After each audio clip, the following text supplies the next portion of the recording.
And that brings to an end of an era. World cup കഴിഞ്ഞു. 80s 90s കിഡ്സിന്റെ അവസാന ഹീറോയും ഇതോടെ പടിയിറങ്ങി. മോഡ്രിച്ചും റൊണാൾഡോയും ഇതാ ഇപ്പൊ മെസ്സിയും. ഇവരൊക്കെ പോകുന്നത് നമ്മുടെ ചൈൽഡ്ഹുഡിന്റെ വലിയൊരു പീസും കൊണ്ടാണ്. സ്കൂളിൽ പഠിക്കുന്ന സമയത്തും അവർ ഉണ്ടായിരുന്നു, കോളേജ് കഴിഞ്ഞപ്പോഴും അവരുണ്ടായിരുന്നു, ജോലി കിട്ടിയപ്പോഴും കല്യാണം കഴിഞ്ഞപ്പോഴും കുട്ടി ജനിച്ചപ്പോഴും ഒക്കെ അവർ പിച്ചിൽ കളിക്കുന്നുണ്ടായിരുന്നു. അതെന്തോ ജീവിതത്തിൽ ഒരു സ്ഥിരത പോലെയായിരുന്നു ഉണ്ടായിരുന്നത്. ഇനി അവരൊരു വേൾഡ് കപ്പിൽ ഉണ്ടായേക്കില്ല എന്നുള്ളത് വളരെ വിഷമമുള്ള ഒരു കാര്യമാണ്. ബിക്കോസ് അത് നമ്മുടെ ചൈൽഡ്ഹുഡിന്റെ ഒരു വലിയൊരു പങ്ക് അവരോടൊപ്പം പോയി എന്നുള്ള ഒരു റിയലൈസേഷൻ ആണ്. പക്ഷെ ഫുട്ബോള് ഒരിക്കലും അവസാനിക്കുന്നില്ലല്ലോ. ഇനി പുതിയ തലമുറയുടെ വരവാണ്.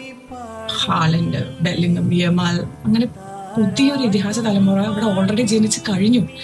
വരും കാലങ്ങളിൽ ഇനി അവർ വളർന്ന് വലുതായി ഫുട്ബോൾ ലോകം ഭരിക്കുന്നത് നമ്മളൊക്കെ നോക്കി നിൽക്കും.